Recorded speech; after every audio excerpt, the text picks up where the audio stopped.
बिस्मिल्लाहिर्रहमानिर्रहीम। अस्सलाम वालेकुम दोस्तों, कैसे हैं आप सब लोग। उम्मीद करती हूँ कि आप सब लोग खैरियत से होंगे। अल्लाह ताला तमाम देखने वालों को मुकम्मल सेहत और सलामती वाली ज़िंदगी अता फ़रमाए, आमीन। दोस्तों, आज मैं बाजरे की टिकिया बनाने जा रही हूँ और सोचा कि आपको भी बताऊँ कि मैं बाजरे की टिकिया कैसे बनाती हूँ। सब लोग अपने अपने तरीके से बनाते हैं, लेकिन जो मैं बनाती हूँ मैं आपको आज बताती हूँ। देखें, इसके लिए चाहिए हमें 2 कप मैंने इसमें बाजरे का आटा लिया है, 1 कप गुड़ लिया है, और जो है ये तिल हैं, सफ़ेद वाइट तिल हैं, ये मैंने आधा कप लिए हैं। आधे कप से थोड़े से कम ही हैं बल्कि।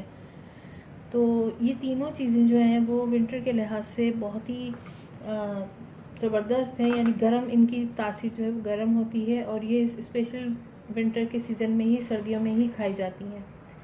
तो सबसे पहले हमने करना ये है कि गुड़ को हमें मेल्ट करना है, और फिर इसके पानी से हम ये बाजरे का जो है ये आटा जो है ये इसको गूँध देंगे। चलें फिर मैं इसको मेल्ट करती हूँ, फिर आपको दिखाती हूँ। अच्छा जी, सबसे पहले हमें एक पैन लेना है, और इसमें ये जो मैं ये गुड़ है ये डाल देती हूँ, और इसमें तकरीबन हाफ कप में जो है पानी डालूँगी।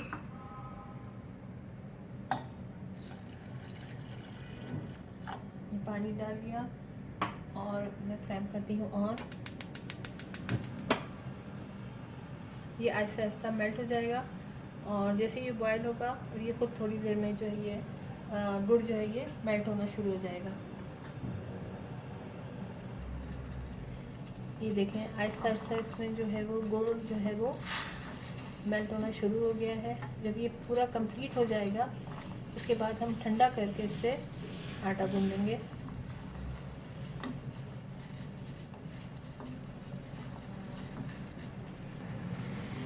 देखिए जी, बिल्कुल जो इसमें गुड़ है वो बिल्कुल मेल्ट हो गया है। मैं आपको करीब से दिखा देती हूँ। ये देखिए, अब इसमें बिल्कुल भी गुड़ नहीं है। बस ये 1-2 मिनट पकेगा, फिर हम इसको ठंडा करके इसको छान लेंगे। ये देखें जी, गुड़ जो है वो बिल्कुल मेल्ट हो गया है, इस शक्ल में हो गया है। और अब हम इसमें पहले ये जो सफ़ेद तिल हैं ये मिक्स कर देंगे।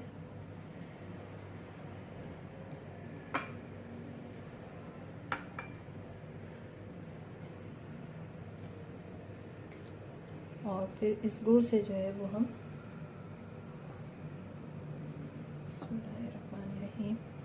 थोड़ा थोड़ा करके डालेंगे, ताकि अगर ऐसा ना हो कि आटा जो है वो हमारा पतला हो जाए, तो हम इसको जो है आहिस्ता आहिस्ता डालेंगे, मिक्स करेंगे अच्छी तरह से।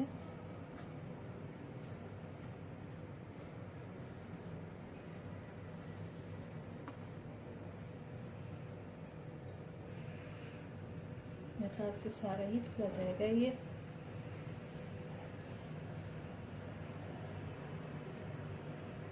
अच्छा, आपको जो है ना गुड़ ज़्यादा नहीं लेना है। अगर आप ज़्यादा ले लेंगे गुड़, 200 ग्राम या 250 ग्राम इस तरह से ले लेंगे, तो वो बहुत ज़्यादा जो है ना बहुत ज़्यादा मीठी हो जाएगी।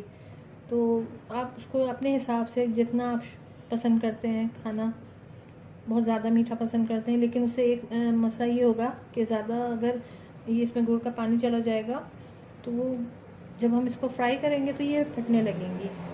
सारे ही डाल देती हूँ, मेरे ख्याल से इसमें सब चला जाएगा। बिल्कुल तैयार है। अब हमें करना क्या है कि हमें इसकी टिकिया बनानी है। टिकिया 2 तरह से बनेंगी। एक तो ये है कि आप रोटी की तरह से उसको बेल लें, और उसको किसी कटर से, बिस्किट कटर होता है, आप उससे उसको काट लें। और दूसरा तरीका ये होता है कि आप छोटी छोटी सी गोलियां बना लें इस तरह से, और उसको जिस तरह से हम कबाब बनाते हैं उस तरह की टिकिया बना के आप इस तरह से रख सकते हैं। चले मैं बनाती हूँ, फिर उसको फिर दिखाती हूँ आपको। इस तरह से आप देखिए, थोड़ी सी छोटी छोटी आप गोलियां बनाइए। छोटी छोटी गोलियां बना के इसको प्रेस कर लीजिए। ये देखिए कितनी अच्छा। ये बहुत ज़्यादा पतली नहीं होनी चाहिए, क्योंकि अगर पतली होंगी तो ये कड़क हो जाएंगी। ये थोड़ी सी स्मूथ, थोड़ी सी मोटी होनी चाहिए, ताकि वो जब फ्राई हम करेंगे तो वो थोड़ी सी फूल जाएंगी, और बहुत ही अच्छा इसमें अच्छी शक्ल आएगी फ्राई होने के बाद इसकी। हाथ में थोड़ा सा पानी लगा लें अगर ड्राइनेस हो रही है तो। ताकि ये जो हमारी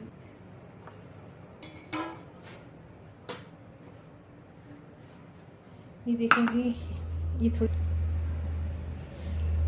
अच्छा जी, ये एक क्लिप मुझसे मिस हो गई कि मैं डालने वाली जो टिकिया इसमें डालनी थी वो मिस हो गई थी।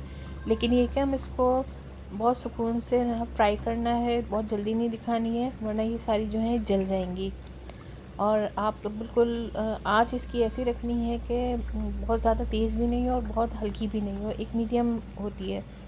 तो वो जब ये हल्की आंच पे पकेंगी, फ्राई होंगी, तो कलर भी बहुत अच्छा आएगा और इसका सख्त नहीं होंगी, ये कड़क नहीं होंगी। ये देखें इसका कलर, देखिए अब आप, मैं निकालने जा रही हूँ इसको। ये देखें, ये गोल्डन ब्राउन जो है ना, इसका कलर आना चाहिए। इसका मतलब ये कि ये अंदर से भी हो चुकी हैं और बाहर से इनका कलर देखें कितना सॉफ्ट और प्यारा सा कलर आया है। ये देखें, खूबसूरत कलर।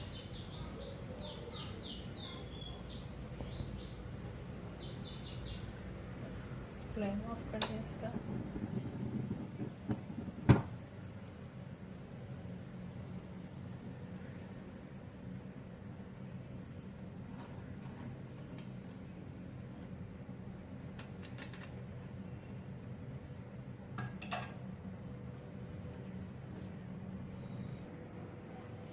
ये देखिए जी, हमारी बाजरे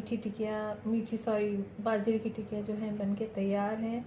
ये ऊपर से इसी तरह इनका कलर आना चाहिए, डार्क गोल्डन हो जाती है, क्योंकि एक तो बाजरे का आटा खुद थोड़ा सा काला होता है, तो इसलिए आप लोग ये नहीं समझिएगा कि ये जल गई है, ये जली नहीं है, इनका कलर इसी तरह से होता है। ये देखें, अभी बहुत गर्म हो रही है, तो वरना मैं आपको इसको 2 पीस करके दिखाती, थोड़ी ठंडी हो जाए।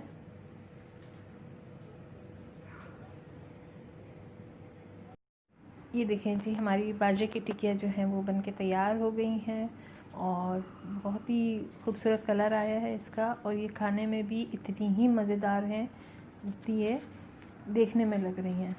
थोड़ी सी गर्म हो रही हैं, ये ठंडी हो तो फिर इसको हम चखेंगे कि ये कैसी बनी। आप लोग ज़रूर बनाइएगा अपने अपने घरों में, ये सर्दियों की ख़ास डिश है ये।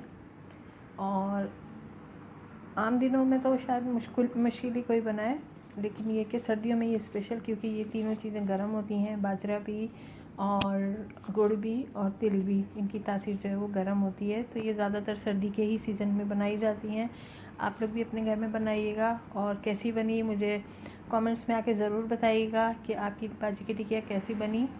और इजाज़त दीजिए, अल्लाह हाफ़िज़।